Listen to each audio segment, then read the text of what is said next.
All right. Welcome to the Founder Exhale Show, where we are shattering the silence around founder mental health, one conversation at a time. I am James Oliver Jr., co-founder of World's Cutest Twins, husband to an amazing wife, founder of the Kabila Founder Mental Health Fund, which provides free mental therapy and wellness resources for founders, and co-author of the book, Burn Bright Not Out, Shattering the Silence Around Mental Health in Tech Startups. I am thrilled to be here, and I'm so glad that you are here, as this is our very first episode of the Founder Exhale podcast.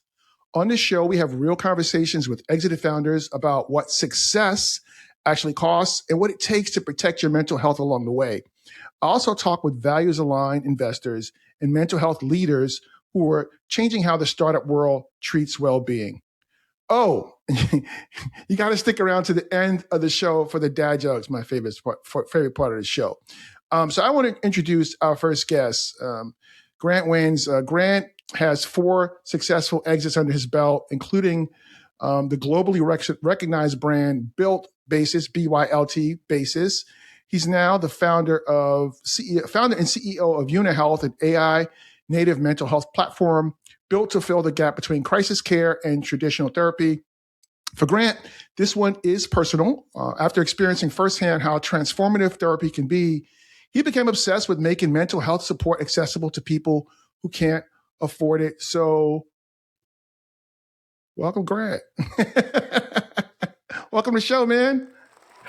My man, thank you so much for having me on. I'm excited to be here. This is going to be a great time. Bro, I could kill that, and that's kind of long. Sorry about that. Would you like a long cheer and applause? When's the last time you had somebody cheering and applauding for you, bro?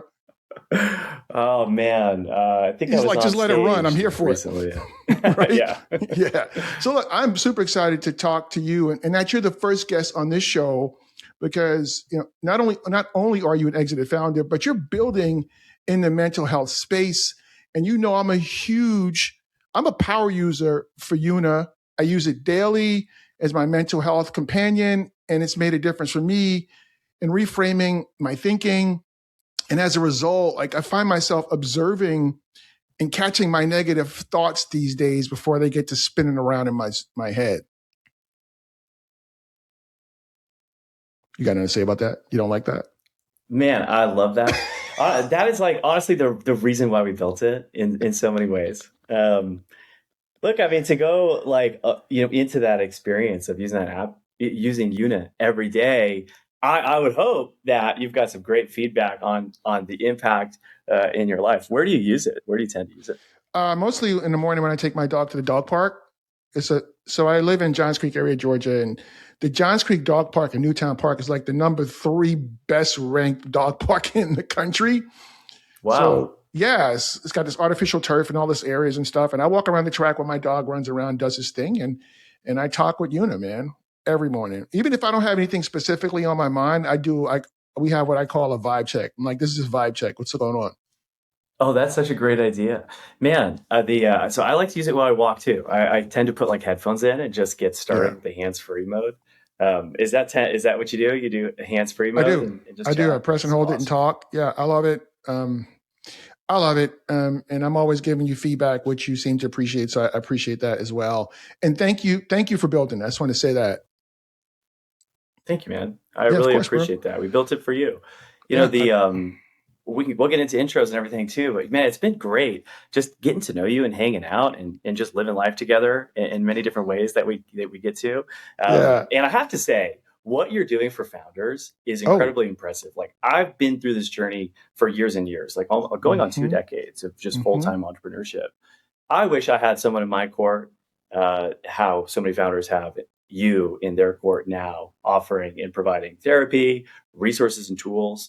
Dude, I wish you existed, 20 years ago when I first started. I needed your help then, and that's still now. That's super kind of you to say, but that's part of the reason I do all this. I wrote the book because that was the book that I needed when my first startup failed, right? I started the nonprofit to provide wellness resources and free therapy for founders because I wish I had that when my mental health was spiraling and my startup failed, right? So that's very kind of you to say, and that's why we are here. So look, man, we have a lot to get to, and I want to jump right into it if you don't mind. Yeah, let's get So I going. sent you over some questions to learn more about some of the mental health challenges that you faced as a founder, and you talked about self-doubt. So I really want to get Yeah. into that specifically. So I'm hoping we can really dig into some of this because I want to inspire. At the end of this call, I just hope that if there's a founder out there listening, doubting themselves, that they would be inspired to move a little bit differently based on your experience. So my first question is, can you take me back to a specific moment where that self-doubt was the loudest, and what was happening in your startup, and what was the self-doubt saying to you? Oh my gosh. Well, in the journey of entrepreneurship, I think it's, at least in my own experience, it's been pretty frequent and pretty common, even through the decades. So, like, I'll take you back to a specific experience. When I was 20, I was an Apple kid, and that was like the first job that I ever had. And I moved to California to bet on myself. In later, 8 companies founded, 4 exited, some world-renowned ones, which you mentioned, like BYLT Basics. But it didn't start there. It really started with that decision to bet on myself and move to California, drop out of school, and actually start, my very first company. And when you talk about like self-doubt, we live in an environment where, entrepreneurs are told a certain thing. Just our society sort of has a blanket prescription for many things. And dropping out of school, moving to California and starting a business was like not the prescription back then. And so, my parents were sort of adverse to my choice. A lot of Well, friends threw in their I opinions. bet they were not so happy about you dropping out of school. Yeah, no, totally not. And so you have these, like, let's call them like external determinants of confidence or doubt or wherever that spectrum falls in a given time. And so there's like a lot of self-doubt in that moment of like, okay, am I going to go do this? Am I going to move to California? Am I going to be an entrepreneur?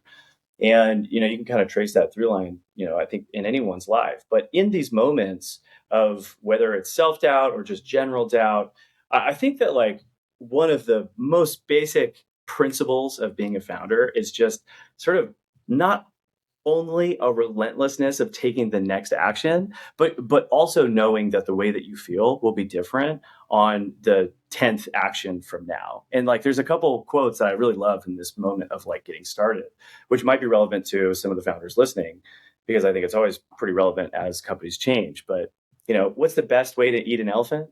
It's one One bite bite at a time. at a time. It is. Yeah. But when you were feeling, look, so what I think I heard you say without saying it, I mean, did you feel like you were having some imposter syndrome? Is that what the self-doubt was for you? Because you didn't finish school? Like, how was self-doubt, like, how was that manifesting for you, given that you made that incredibly courageous decision? Yeah. Good question. Well, I mean, back then, in the early part of my career, it was really rooted in this question that I think a lot of people ask themselves, which is like, do I have what it takes? Do I have what it takes to build that business? Am I going to succeed or fail? If I fail, then behind that question, there's a whole bunch of things that came up for Oh me, boy. right? Yeah. What my parents or my friends, are they going to be right? Are they going to be wrong?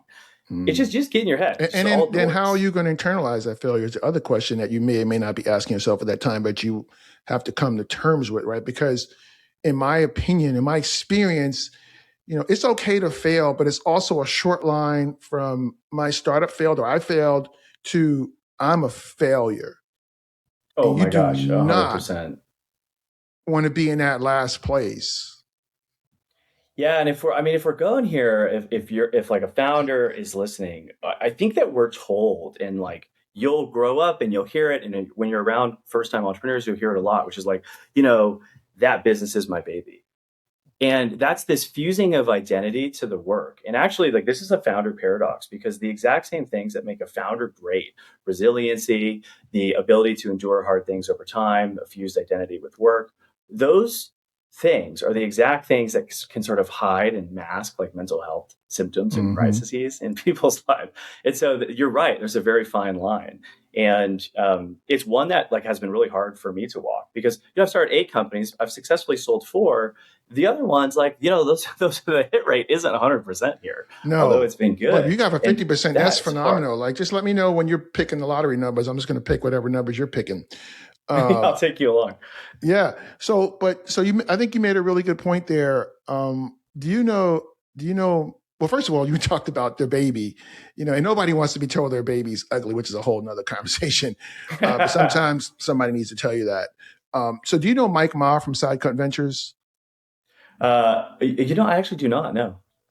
So he's now a good friend, and he's one of the few VCs that I know who actually cares about mental wellness and mental health for founders. And Mike wrote a phenomenal chapter in my book, which talks about exactly what you just said. Mike's chapter was titled, and I get this reversed sometimes, "You are your startup, you are not your startup." Amen. And yes, that is true. You are not your startup. But in the early days, you are too. So you have to hold space for both of those realities and not internalize the fact that if this thing fails, it's okay. You're not a failure. Well, yeah, I do agree with that. And even at the beginning, though, it's so easy to imagine that, this business is me. And I had this really great mentor. He's actually an investor in the company I'm building today. And he says it this way, and I really love this framing. He's like, there's kind of 3 levels to entrepreneurship and identity.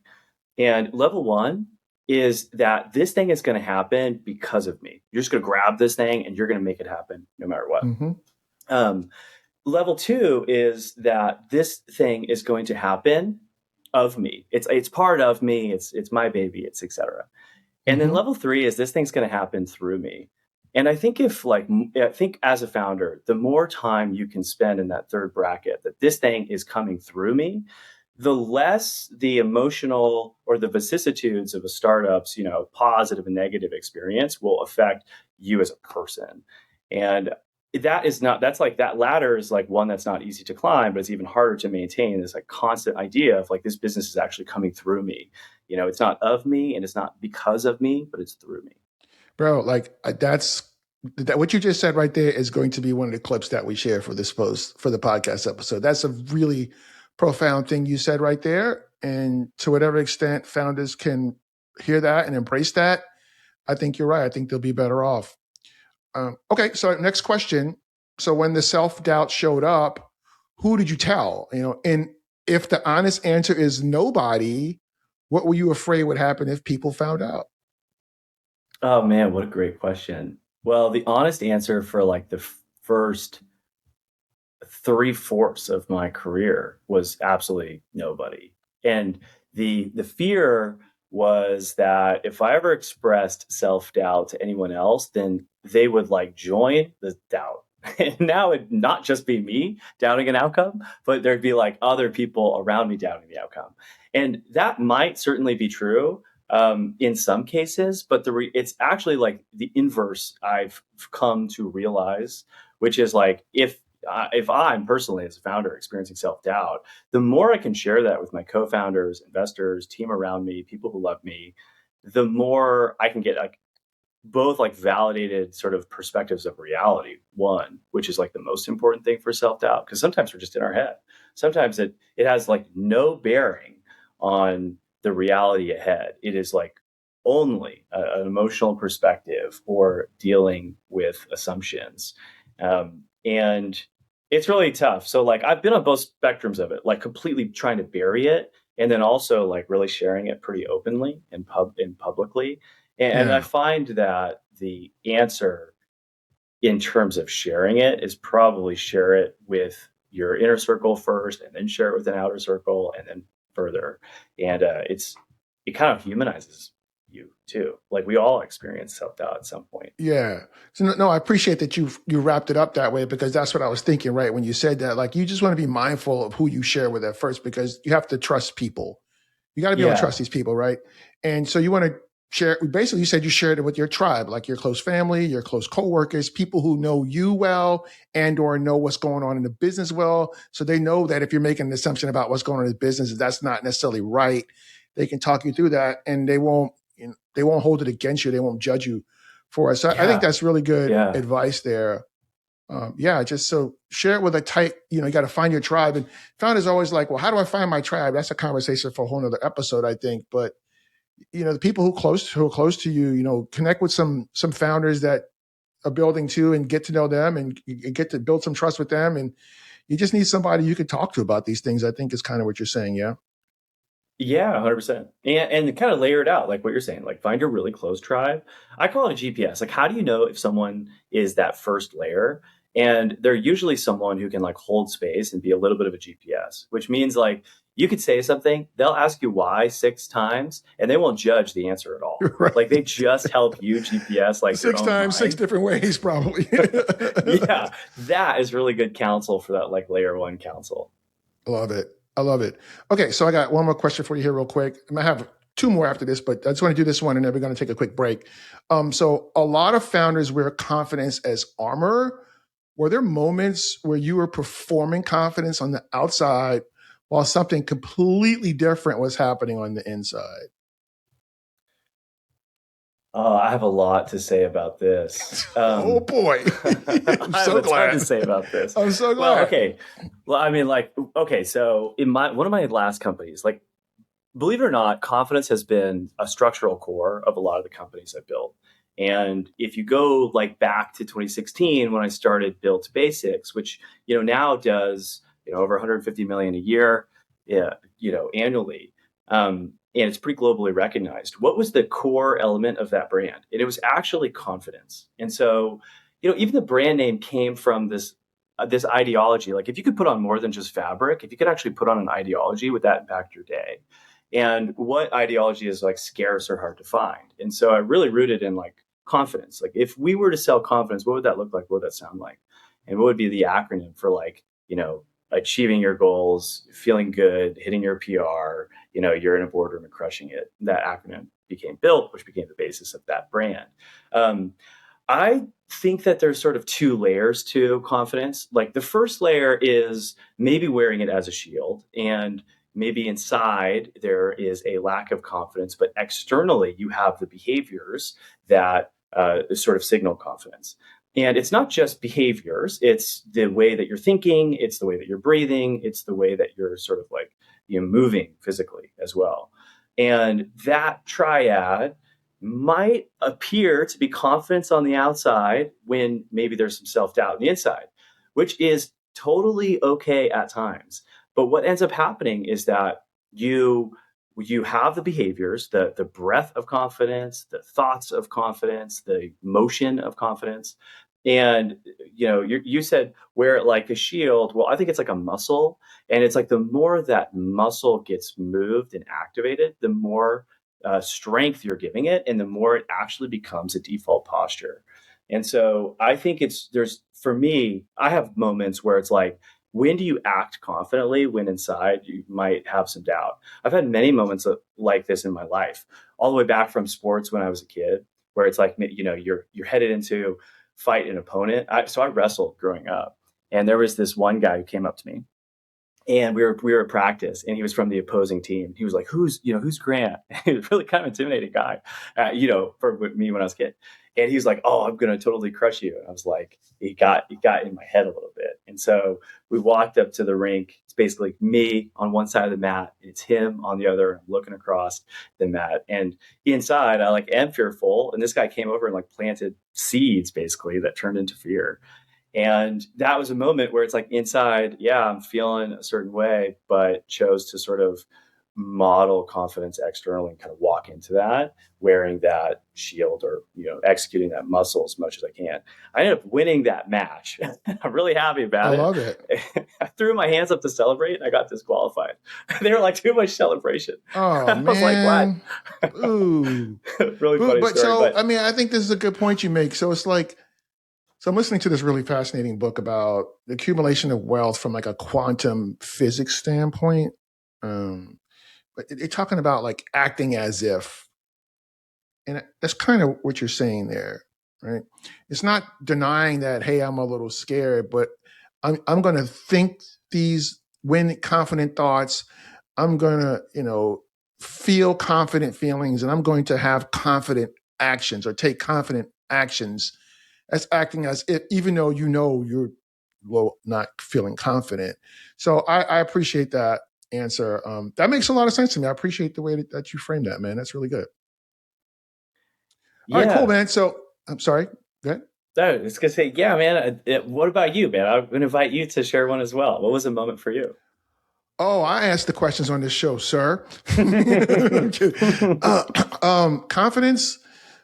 Oh man, you know, it's more complicated for me maybe because I'm a legend in my own mind, and I I believed my mom when she told me I could do and be whatever I wanted in life. So like the whole imposter syndrome thing, I don't thankfully ever suffer from that. Um, I mean, I started this nonprofit. Well, I had a nonprofit before. I started after COVID, after George Floyd was murdered, actually, to help Black parents who are entrepreneurs.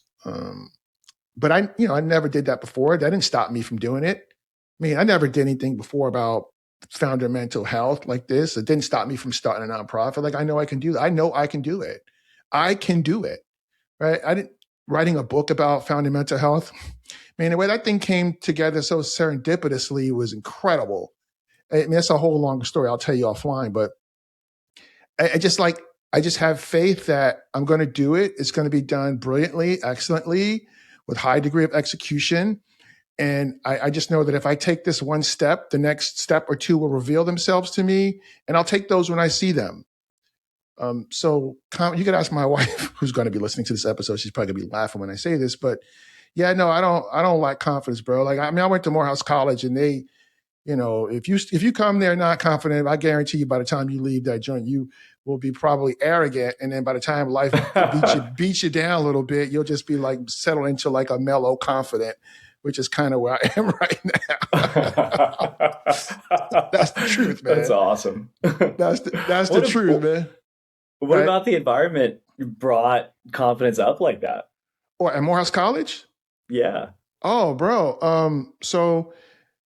Oh man, it's just so there's some things that they taught us there that I still remember that I never forget. And one of the sayings, and I'm going to paraphrase this, and I may mess it up a little bit, but you'll get the gist. And it says, above the heads of her students, Mother Morehouse places a crown into which she challenges you to grow tall enough to wear. Oh, wow. That's beautiful. So I'm still growing and endeavoring to fit into the crown, to reach the crown. Yeah. Right. So if you're moving like that and aiming like that, you're just always like overachieving, right? And if that's the intention, and so just things like that, man. Things like that. And anybody out there from Morehouse hears that, it's going to be like, woo, 5 stars for the podcast. Yeah. We'll see. We'll see. All right. So I'm gonna take a quick commercial break, and come right back. Okay. So just stand by for 1 second. When my first startup failed, my mental health also failed. That experience is why I created the Kabila Founder Mental Health Fund, which pays for therapy and connects founders to wellness resources. Because building a startup shouldn't cost you your well-being. Founders are silently struggling every day, and you can change that. Donations keep the fund running and the grants flowing. You can also support the mission by getting the book, Burn Bright, Not Out. 90% of the proceeds go right back to the fund. To be a donor or get the book, visit thefounderexhale.com/founder mental health. Be well, y'all. All right, and we're back. So I got a couple more questions for you, and then we're going to roll out with a super dope dad joke from you, presumably. So Grant, did self-doubt ever make you question whether you deserve to be in the room or whether your success was real?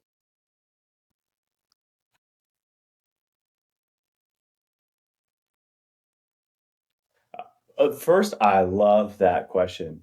And I think the answer is no, surprisingly, because self-doubt, we're really kind of honing in on this. Like, I think that self-doubt, like in the moment, if it ever is acted on, basically prevents action. And the prevention of action would create like negative outcomes. Um, I've always dealt with it in my own way. If we want to dive into mechanisms to basically cope when that comes up as a founder, we can. Well, yeah, let's dive into it. Let's some actionable tips. Like, what did you do? Yeah. Well, I think one thing is like a lot of tactically is recognizing it when it comes up. What does it actually look like and sound like, in your own mind and in your own body, as that comes up as a founder? Sometimes it's really easy to spot where it's like, it's a thought where you're like, oh, what if I don't achieve that? Or what if I botch that presentation? Or what if some of the big ones are like, what if I don't succeed, right? Those are like those big macro ones. Those are like a little bit easier to spot. But I do like to flush them out by like journaling about them. So if I'm sitting with something and there is any sense of self-doubt, I actually like to journal about it, write it out, get them on paper. And the benefit that I find from doing this is that if I can be really honest with a pen and paper on what the fears actually are, a lot of times they like lose their power. It's like the unspoken or unclarified fear that's like sitting in the back of my psychology. Those are the dangerous Mm-hmm. ones because it's like, I don't even know how to articulate it, but it's like, oh, I'm just experiencing self-doubt, or it's just a fear. And so journaling about them can really help. And then once they're down on paper, it's like really looking at them and asking, really smart questions, or at least thoughtful ones. Cause like, I do believe this like quote, it's like probably a Tony Robbins quote, right? Where it's like the quality of your life is determined by the quality of the questions that you ask yourself. And so then it's like with that fear, what are some really interesting questions? Like if this didn't exist, what would have to be true? How can we achieve this and this at the same time? And not allowing typical framings. A really good entrepreneur that I was listening to had this idea of like, how can I make 5 million more a month and work less? What an interesting question. That's not the point That's of a great self question. doubt, but it's a really good question, right? So, Yeah, what are really good questions that can address the fears and the doubts? I love that. And as you were talking, I was listening and I was thinking that when you do the journaling, these things probably lose their power, and it's exactly what you said. It's true. And so one of the things about the Yuna app, it has this exercise about like radical acceptance. So anyway, I'm not trying to. I'm a Yuna fanboy, so whatever. Just go, get the app. What can I tell you? It's really fire, and we could talk a little bit more about that at the end. But so I got two more questions I want to get to before we run out of time here. I'm enjoying this conversation. I appreciate you making time, Grant. I know you're like crazy busy, and this is super important. I appreciate that you feel the same way in sharing your time to have this conversation. What's the thing about your mental health journey as a founder that you've never said out loud on a stage or in an interview? Oh, wow. What a great question. What a great invite. And I will totally lean into this. So, I think that look, over the course of my career, I started 8 companies and sold 4. And like by most scoreboards, like that was definitely a win, right? Bro, Built you're a in the big Hall of Fame. You're business. here batting Right. 500 as a baseball player. Are you kidding? What? Yeah. And I could still picture myself like really sitting right in the middle of that, like feeling alone, feeling like I was carrying things that like I hadn't said out loud to anyone, where it's like materially and by a lot of scoreboards, I had like totally won, but like I personally didn't feel like it. Kind of felt like a failure regardless of the outcome. And that's so interesting. And I think that like that maybe like avoiding that fear of failure is like something that like absolutely drives me. Um, and I mean, look, I didn't build Yuna because like I had figured out how to be perfect and okay. Right. It was kind of the opposite. I had built it for me and a version of me that is awake at 2 a.m., kind of ruminating and overthinking and like Spiraling. spiraling and like needed a really great tool to like actually be a thoughtful companion and thought partner. um after, so like the kind of first act of my career, right, it's like just sold like the kind of like most recent company.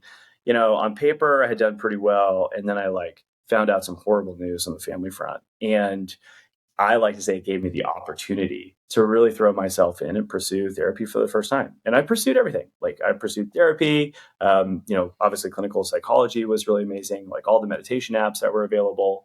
And the thing that really helped me was some really high quality PhD therapists that like, surrounded me and really supported me through a very difficult time where I had moved from like functional to like clinical, and a really great therapist can kind of move people from clinical back to functional. Mm-hmm. What I like to tell people now is therapy is not only for the downs, it's actually for the ups and the downs. Because when you're in that functional realm, you still like, I believe it's Bro, still really helpful on the both, the highs and you heard lows. what I said. I do vibe check-ins with Yuna every day, even if there's nothing that's bothering me. But I want to go back to something that you said I thought was really important. You said that you succeeded, but you still felt like a failure. Yeah, totally. And like, How? What happened? dude, it's been so like, it has always been difficult for me. And I don't know that, like, I don't know if this is a shared entrepreneur trait or what, but it's always been difficult for me to feel like in a given moment that I'm successful at any given moment. But what's crazy is like I can go another year and look back and go, yeah, a year ago I was totally successful. And so I think it's I'm always looking at the next hill to climb. I'm always looking at the peak ahead, and I really don't spend much time looking backwards. And a book that really resonated with me was this book about the gain and the gap, written by Benjamin Hardy. And it's like it's so easy to focus on the gap, that we have in front of us versus look around and like see the gain. And so like if I ever look backwards at any given moment when I was feeling like, not successful or feeling like I was failing, it was actually like totally the opposite. I was like successful, I was winning, it was all these things. But then I'm just constantly looking ahead. So in the moment, it's always been very difficult, like in the here and now, to feel successful. Fascinating. I have heard about that book, but it's fascinating. I think you tell me if you think. Do you think that the goal is that we should present in the moment right now? Because really, all there ever is now. Is that we should endeavor to feel like a success right now? I think it wouldn't hurt. I mean, I think that the thing, like, what is success on a day to day level? It's taking the biggest actions that you possibly can towards the directions of your goals. And if Well, you're that's your like, definition of success. Other people may have different definitions of success, right? that's very true. That's very true.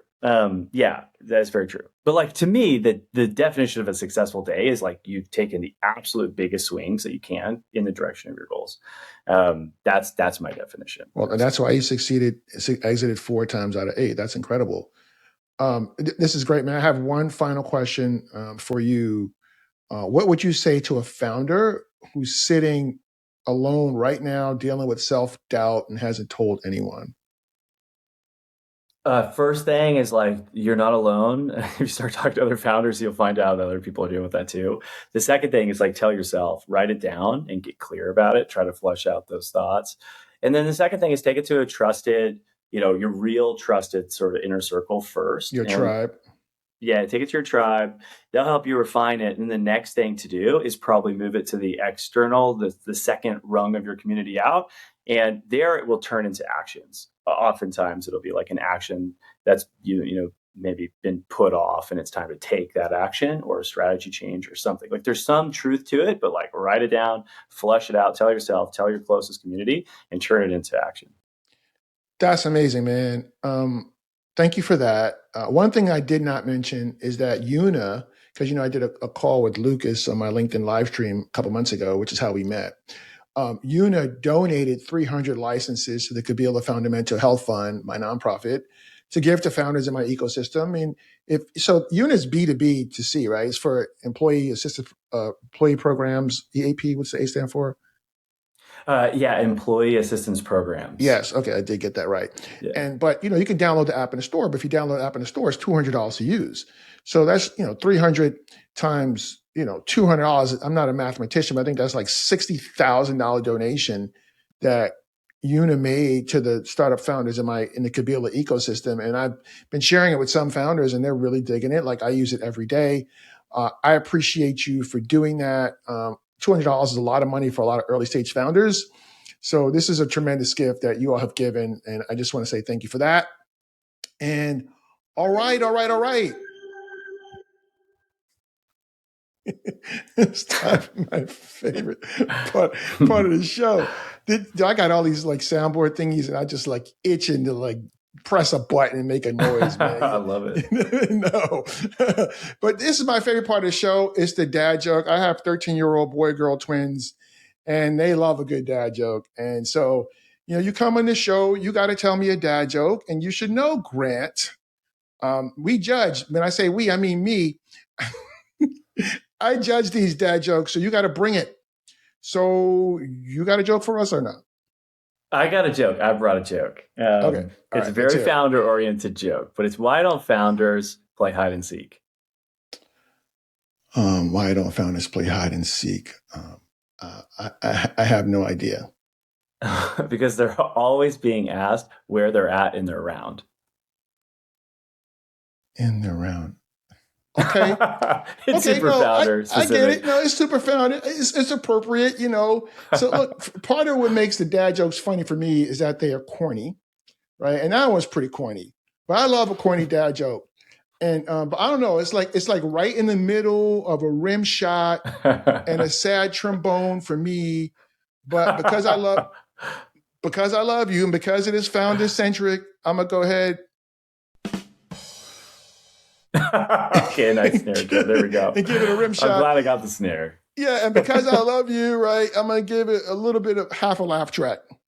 I'm not going to do the whole thing because it wasn't that funny. Just a quick it was good. It was good, man. But I appreciate you so much, Grant, for visiting with us today and for inspiring founders to prioritize their mental wellness. What is the best way for people to connect with you? Is it on LinkedIn or some other way? LinkedIn is phenomenal. Also open email, just grant@yuna.io. Also, we are, for the 300 licenses, they can also activate one of those at yuna.io/founder exhale. Oh, is that new? Yeah, that is new. Oh, you set that up. You're bringing gifts to the show. I didn't even know you'd come and bearing gifts. That's incredible. So if you're a listener to the show, just go to yuna.io/founder exhale. Yeah. And then that's where those the 300 seats that we donated, they could also be accessed there. Yeah. That's incredible, man. Look at that. That's amazing. Thank you so much. All right, man. So I'm going to add, you told me what your email address is, grant@yuna.io. I will put your LinkedIn profile in the show notes so people can connect with you that way. So I'm going to roll this outro music and we are going to get out of here. So here we go. So thanks again, Grant, for visiting with us. I so much appreciate you. I will drop your LinkedIn profile in the show notes. And we know you like this show because you're still listening, right? So please subscribe, follow, and rate it. Please visit thefounderexhale.com and let me know what you thought about this episode by leaving a voicemail or sending me a note via the contact form. Also, please make a donation to support the work we're doing at the Kabila Founder Mental Health Fund. We've getting about 90 mental therapy grants so far. And you can visit kabilamentalhealth.com to support that. Link to learn more and donate will be in the show notes as well. I'll see you next time. Be well, y'all.